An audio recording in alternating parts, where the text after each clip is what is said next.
दोस्तों नमस्कार, स्वागत है आपका आपके यूट्यूब चैनल एग्जाम 91 पे। चलिए दोस्तों, देखिए हम लोग कंप्यूटर की जो है क्लास कर रहे हैं, जिसमें आपको वो क्वेश्चंस कराए जा रहे हैं जो आपके पेपर में आने के लिए इम्पोर्टेंट हैं। चलिए, तो उसी सीरीज को आगे बढ़ाते हुए आज हम लोग जो है उसके आगे का चौथा क्लास ये है, चौथे क्लास को लेके आए हैं। चलिए देखिए, यहाँ पे पहला क्वेश्चन क्या लिखा हुआ है कि कंप्यूटिंग के क्षेत्र में ENIAC का क्या अर्थ है। ENIAC की फुल फॉर्म पूछी जा रही है, ठीक है। ENIAC की फुल फॉर्म जो है ये पूछी जा रही है कि क्या होगी। तो इसकी जो दोस्तों फुल फॉर्म होती है वो होती है इलेक्ट्रॉनिक न्यूमेरिकल इंटीग्रेटेड और कंप्यूटर। ये इसकी फुल फॉर्म होती है। क्या होती है full form? Electronic numerical integrated और कंप्यूटर।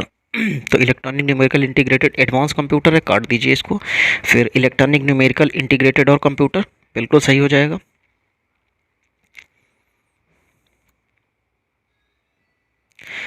चलिए फिर देखिए, भारत में पहला एनालॉग कंप्यूटर किसने डिज़ाइन किया था। ठीक है, देखिए ये क्वेश्चंस आपको इसी तरीके से मिलेंगे। इससे ज़्यादा ऊपर जो है वीडियो में आपका लेवल नहीं जाएगा। वीडियो में आपको जो नॉर्मल से क्वेश्चन है, बेसिक से क्वेश्चन है, ये वही मिलेंगे। इसीलिए मैं भी बेसिक से ही क्वेश्चन लेके आया हूँ। चलिए, भारत में जो पहला एनालॉग कंप्यूटर है ये किसने बनाया था? ये 1953-54 में ही बन गया था। किसने बनाया था दोस्तों? ये समरेंद्र कुमार मिश्र थे। कौन थे? समरेंद्र कुमार मिश्र। ये फर्स्ट वाले ऑप्शन में ही दे रखा है। 1953 से 54 के बीच में ये बन गया था। चलिए फिर देखिए क्या लिखा हुआ है। बेसिक कंप्यूटर भाषा के संदर्भ में बेसिक का पूर्ण रूप क्या होता है। बेसिक की फुल फॉर्म पूछी जा रही है कि बेसिक की फुल फॉर्म क्या होती है। चलिए देखिए, beginners all purpose systematic instruction code. Systematic नहीं होता, सिंबॉलिक होता है। Beginners all purpose symbolic instruction code. ये देखिए सेकंड में सिंबॉलिक इंस्ट्रक्शन कोड लिखा, बिल्कुल सही हो जाएगा।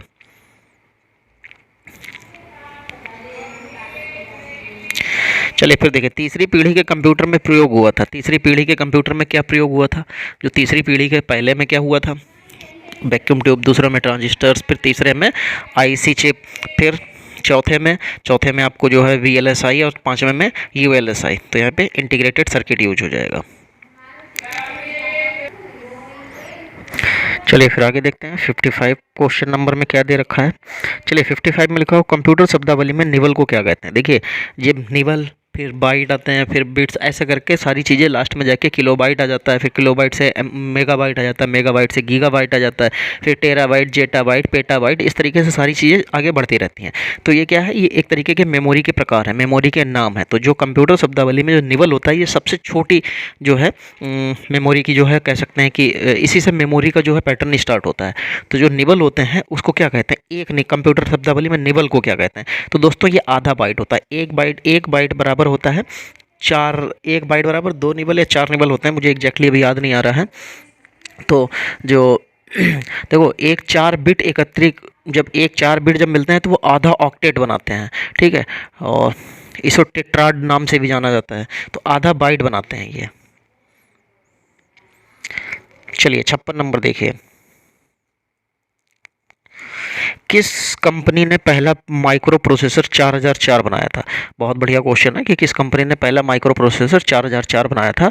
तो यानी कि देखिए, एनवीडिया निगम, PLX डिवाइस, इंटेल कॉरपोरेशन या ENOCN प्राइवेट कंपनी। तो दोस्तों ये इंटेल का था। इंटेल 4004 के नाम से जाना जाता था ये, ठीक है। ये दुनिया का पहला माइक्रो प्रोसेसर था और ये सिंगल चिप पर एक पूर्ण सामान्य प्रयोजन यानी कि CPU के लिए रूप में कार्य करता था। चलिए, पाइथन एक है। पाइथन क्या है? ये क्वेश्चन तो मैंने अपने उस पर जो मैं क्विज चलाता हूँ, लगभग आई जाती है मेरे चैनल पे, तो उसी में मैंने डाला था कि पाइथन क्या है। पाइथन एक क्या है? निम्न स्तरीय भाषा है, उच्च स्तरीय भाषा है, या मशीनी भाषा है, या असेंबली लैंग्वेज है। तो दोस्तों ये पाइथन एक हाई लेवल लैंग्वेज होती है। क्या होती है? हाई लेवल लैंग्वेज होती है। चलिए 58 नंबर देखिए, कंप्यूटर में डेटा की सबसे छोटी इकाई क्या है। तो गीगाबाइट, बिट, बाइट या टेराबाइट। अभी हम लोगों ने बात की थी कि क्या होती है दोस्तों, सबसे छोटी इकाई। अभी एक निबल बराबर कितने के बराबर था? आधा बाइट के बराबर। और बाइट्स जो है निबल 4 बिट बराबर एक निबल बनाते हैं। तो इस तरीके से जो सबसे छोटी इकाई क्या हो जाएगी? बिट हो जाएगी।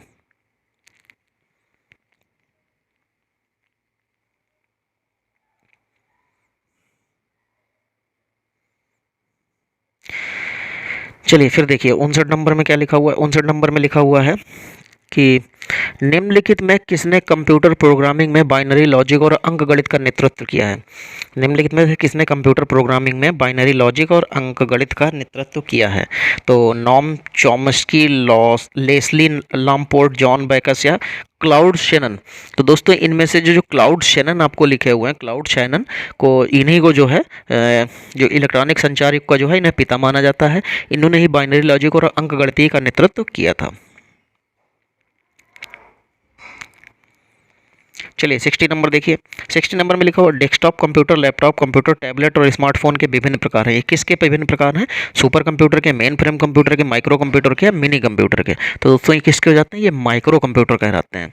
ठीक है, ये क्या होता है? एक तरीके के कंप्यूटर ही होते हैं जो हम कह सकते हैं कि जो बहुत बड़े स्तर की जो उसकी जो भंडारण मात्रा यानी कि जो मेमोरी की क्षमता होती है और जो उसकी प्रोसेसिंग की जो गति होती है या जो भी चीज़ें होती हैं, ये एक छोटे से उसमें दे देते हैं। ठीक है, तो ये माइक्रो कंप्यूटर कहलाते हैं। चलिए 61 नंबर देखिए। 1991 में भारत का पहला स्वदेशी सुपर कंप्यूटर नाम से विजय भाटकर द्वारा विकसित किया गया था। 1991 में भारत का पहला स्वदेशी कंप्यूटर नाम से विजय भाटकर द्वारा विकसित किया गया था। ये कौन सा था? तो ये प्रयास 3000, प्रयोग 2000, परम 8000, प्रगति 5000। तो दोस्तों ये परम 8000 नाम था जो पहला सुपर कंप्यूटर था स्वदेशी। चलिए 62 नंबर देखिए। अस्पतालों में मरीजों के दिल की धड़कन को मापने के लिए निम्न में किस कंप्यूटर का उपयोग किया जाता है? Digital computer, hybrid computer.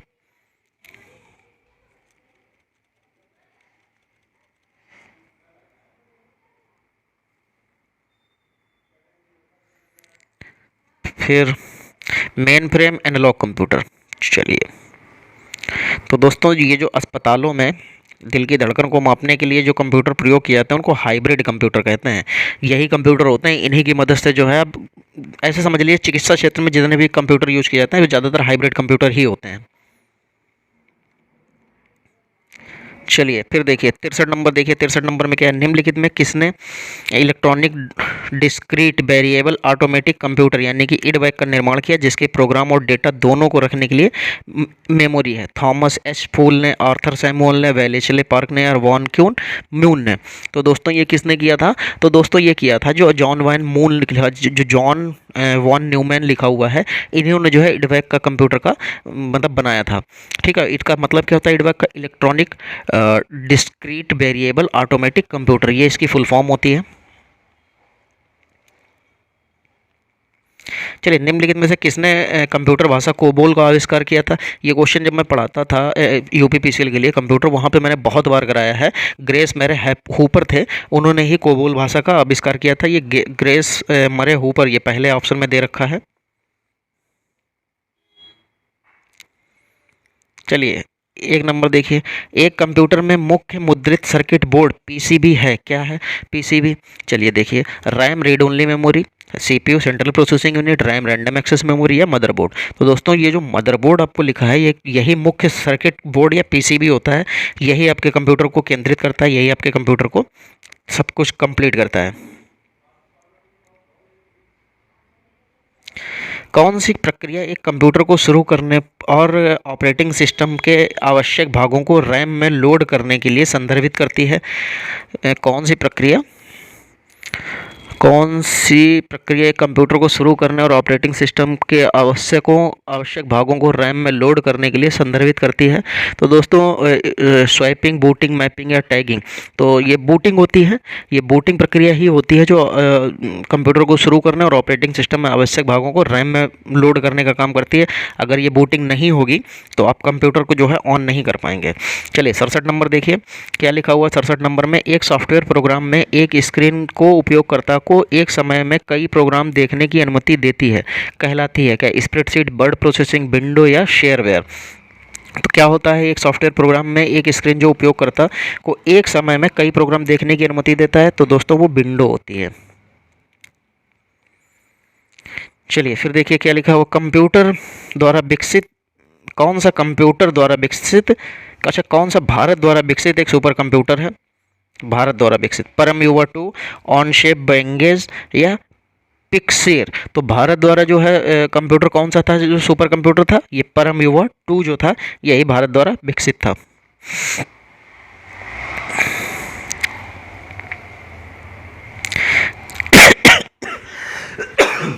Sorry दोस्तों।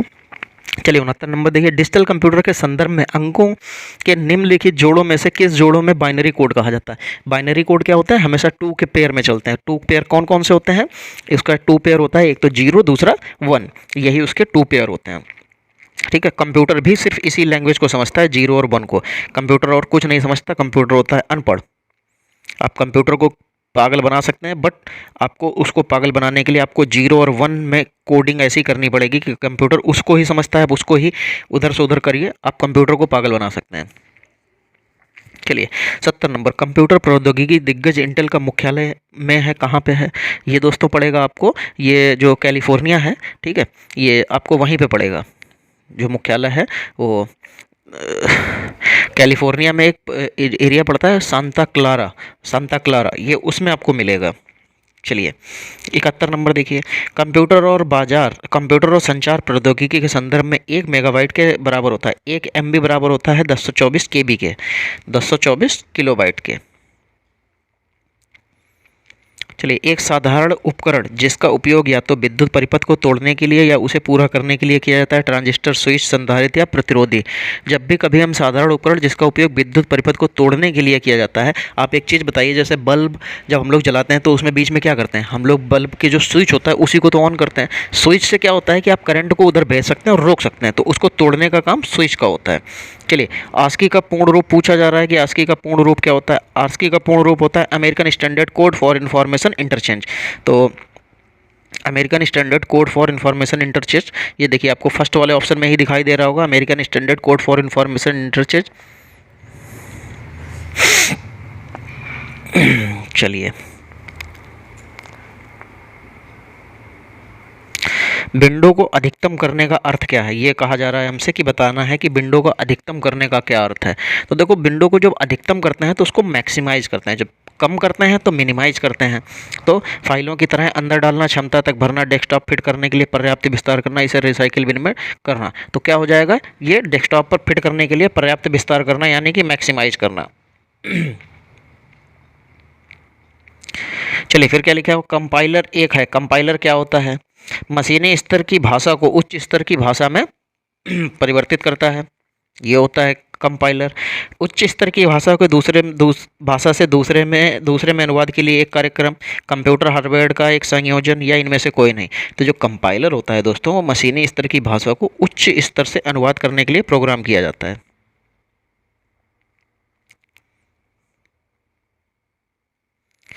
चलिए 76 नंबर देखिए, कंप्यूटर में Yosemite, Mavericks, Mountain Lion, Snow स्पैट, टाइगर, पैंथर, जैगुआर, प्यूमा और चीते का उल्लेख है। किसमें ये सब चीज़ें जो हैं उल्लेख की गई हैं? तो देखिए, भंडारण सर्वर के प्रकार में, मैक OS X के संस्करण में, मैंगिटोस के क्लोन या पावर ओक में। तो दोस्तों, ये जितनी भी चीज़ें आपको मिलती हैं ये मैक OS X के संस्करण में मिलती हैं। ठीक है, X मतलब जो विंडो XI थे, ठीक है, ये उसमें मिलेंगी। जैसे OS X 10.2 को तेंदिया चैम्बालिस कहते हैं, OS X 10.6 को हिम तेंदुआ, ऐसे ही करके मैक OS 10.12 को जो है सीरा है फूजी कहते हैं। तो ये सब चीज़ें उसी की थी।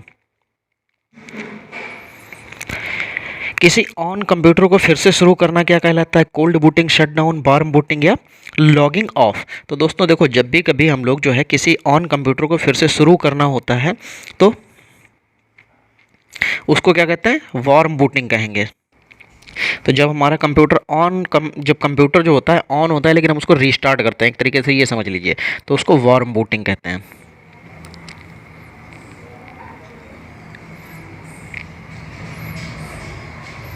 चलिए, अब 78 नंबर देखिए,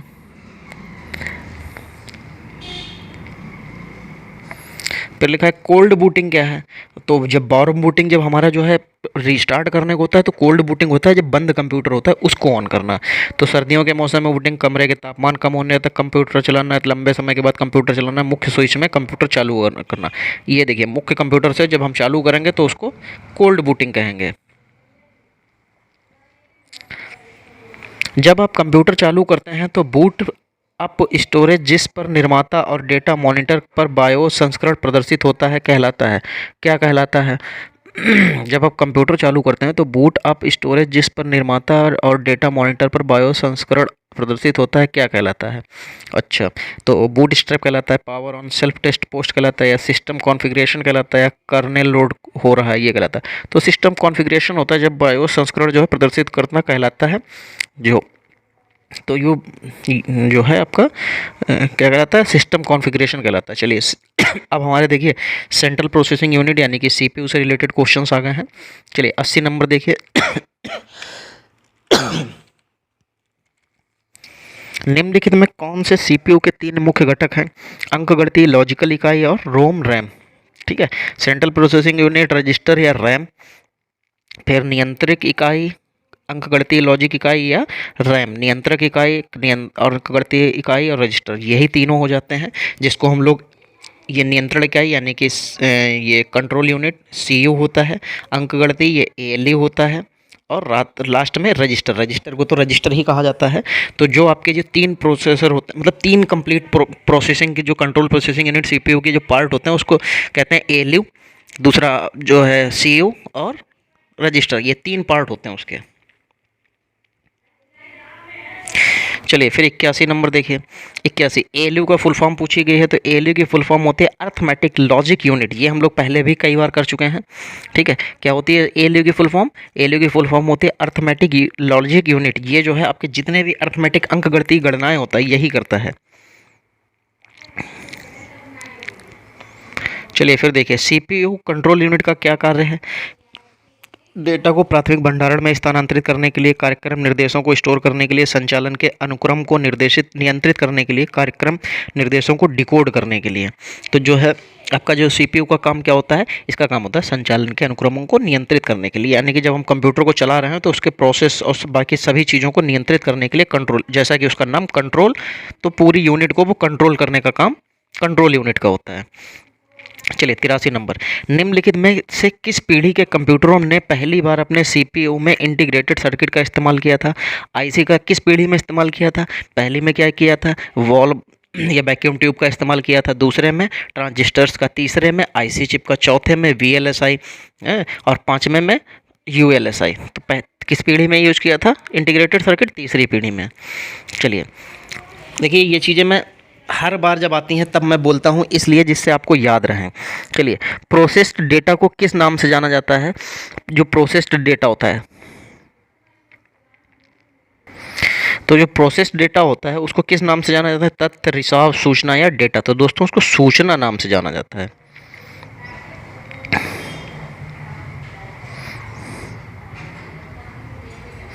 निम्न में से कौन सा ऑपरेटिंग मशीन द्वारा व्यवस्थित किया जाता है? तो मेमोरी है, प्रोसेसर है, इनपुट आउटपुट डिवाइस है, या इनमें से सभी है? कौन सा ऑपरेटिंग मशीन द्वारा व्यवस्थित किया जाता है? तो देखो ऑपरेटिंग मशीन द्वारा आपकी मेमोरी को भी ध्यान दिया जाता है, प्रोसेसर तो उसी से चलता है, और इनपुट आउटपुट डिवाइस उसी के माध्यम से, जब हम इनपुट देते हैं तो प्रोसेस होता है, उसके बाद ही आपको जो है आउटपुट मिलेगा। तो क्या हो जाएगा? ये सभी ऑप्शन आपको मिल जाएंगे। चलिए निम्नलिखित में कौन सीपीयू का मुख्य कार्य नहीं है? ऑप्टिकल ड्राइव रीड करना, अंकगणितीय और तार्किक कार्य करना, संग्रहित कार्यक्रम निर्देशों को निष्पादित करना, प्राथमिक भंडारण या मुख्य मेमोरी के साथ निकट संपर्क करना। तो दोस्तों देखो ये जो आपको जो सीपीयू का मुख्य कार्य क्या नहीं होता है इसमें? ये ऑप्टिकल ड्राइव रीड करना, यही इसका जो है मुख्य कार्य नहीं होता है। 87 नंबर। एक कंप्यूटर सिस्टम में सभी ऑपरेशन कहाँ संसाधित होते हैं? एक कंप्यूटर सिस्टम में सभी ऑपरेशन कहाँ संसाधित होते हैं? मदरबोर्ड, मेमोरी, सीपीयू या रैम में? तो दोस्तों कहाँ होंगे? सेंट्रल प्रोसेसिंग यूनिट में। सभी के सभी ऑपरेशन कहाँ होंगे? जहाँ पे जो है सेंट्रल प्रोसेसिंग यूनिट में। यही जो है कंप्यूटर को प्रोसेस करता है, सभी चीज़ों को कंट्रोल करता है, तो यहीं पर सारे ये प्रोसेस होंगे। चलिए निम्नलिखित में कौन सा सेंट्रल प्रोसेसिंग यूनिट का एक हिस्सा नहीं है? सीपीयू का एक हिस्सा नहीं है, ये पूछा जा रहा है। तो प्रिंटर, कीबोर्ड, माउस या अंकगणितीय और तर्क इकाई। अच्छा हिस्सा है पूछा गया है। वही मैं सोचूं बाकी 3 तो हिस्से ही नहीं है इसके। तो निम्नलिखित में कौन सेंट्रल प्रोसेसिंग का हिस्सा नहीं है? हिस्सा है तो इसमें से जो एएलयू और तर्क इकाई, ये जो अर्थमेटिक लॉजिक यूनिट दे रखा है, ये इसका हिस्सा हो जाएगा। कौन कौन से होते हैं? एएलयू होता है, सीयू होता है, और ट्रांजिस्टर होता है, रजिस्टर्स होते हैं। तो ये सेंट्रल प्रोसेसिंग यानी सीपीयू का हिस्सा होते हैं। चलिए सीपीयू में सीएमओएस चिप एक क्या उद्देश्य है जो CMOS होता है, CMOS इसका जो है क्या उद्देश्य होता है? तो ऑपरेटिंग सिस्टम और मदरबोर्ड के बीच इंटरफेस समय और तिथियों जैसे सिस्टम अधिसूचनाओं को सहेजता है। कंप्यूटर के सभी आंतरिक भागों को शक्ति प्रदान करता है, आंतरिक भागों में अत्यधिक गर्म होने से रोकता है। तो दोस्तों जो समय और तिथियों जैसे सिस्टम सूचनाओं को सहेजता है, यही इसका जो है काम होता है। CMOS होता है, ये समय और तिथियों के जो सिस्टम को अधिक होती है उनको सहेजता है। चलिए 90 नंबर देखिए, निम्नलिखित में कौन सा कंप्यूटर के CPU का हिस्सा नहीं है? अंकगणितीय, तर्क इकाई, नियंत्रक इकाई, मुख्य मेमोरी और माउस। तो देखिए अब आप खुद सोचिए, अंकगणितीय तर्क इकाई इसको ALU कहते हैं, नियंत्रण इकाई कंट्रोल यूनिट कहते हैं, मुख्य मेमोरी जिसको रजिस्टर भी कहते हैं, माउस, क्या माउस उसका हिस्सा होता है? नहीं होता है, तो माउस आपका अलग हो जाएगा।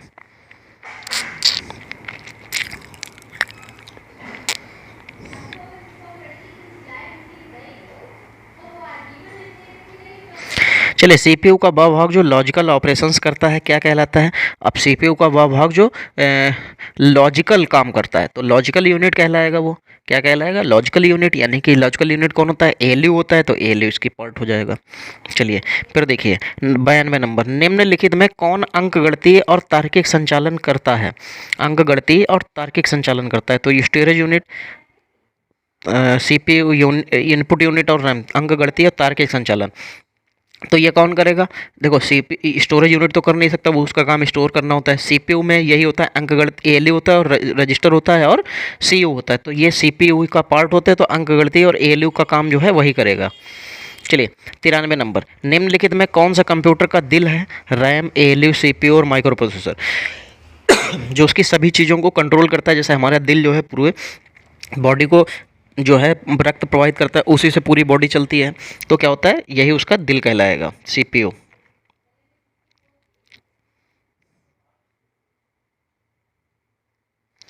94 नंबर, कंप्यूटर में कौन सी इकाई डेटा प्रोसेसिंग के लिए जिम्मेदार होती है और इसे कंप्यूटर का इलेक्ट्रॉनिक मस्तिष्क भी कहा जाता है?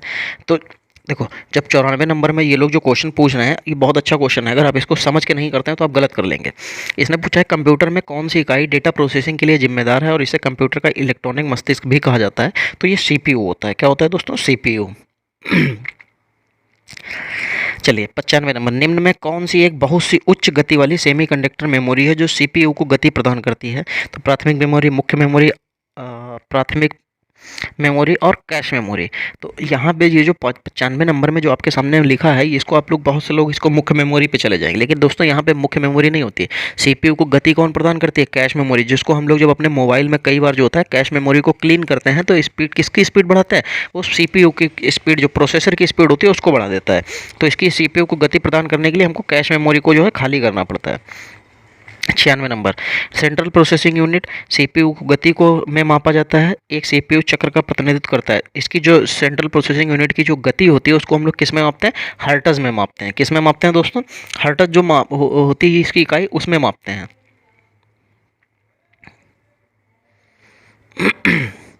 चलिए कौन सा भारत द्वारा विकसित एक सुपर कंप्यूटर है?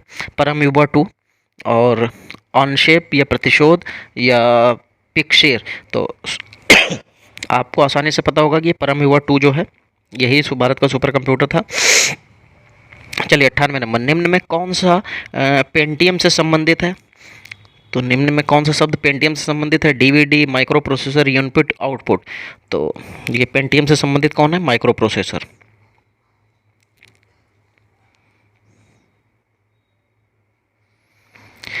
चलिए इनपुट आउटपुट डिवाइसेस हैं, निम्नलिखित में कौन सा कंप्यूटर का हार्डवेयर घटक नहीं है? प्रिंटर, कीबोर्ड, माउस या मेमोरी। तो यहाँ पे हार्डवेयर घटक की बात की जा रही है कि इनमें से कौन सा हार्डवेयर घटक नहीं है। अच्छा भाई चलिए, प्रिंटर आपको हार्डवेयर के रूप में, कीबोर्ड भी आपको टच कर सकते हैं, माउस ये भी टच कर सकते हैं, लेकिन मेमोरी को आप कंप्यूटर की मेमोरी को नहीं, हार्ड डिस्क को टच कर सकते हैं, लेकिन उसकी मेमोरी को कैसे टच करेंगे? जिसको टच नहीं कर सकते वो क्या हार्डवेयर नहीं होती है।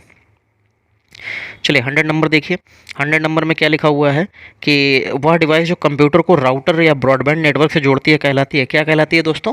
मॉडेम कहलाती है, फायरवॉल कहलाती है, या मेमोरी कार्ड कहलाती है, या जंप ड्राइव कहलाती है। तो दोस्तों इसको मॉडेम कहते हैं, और मॉडेम की जो फुल फॉर्म होती है वो आप लोग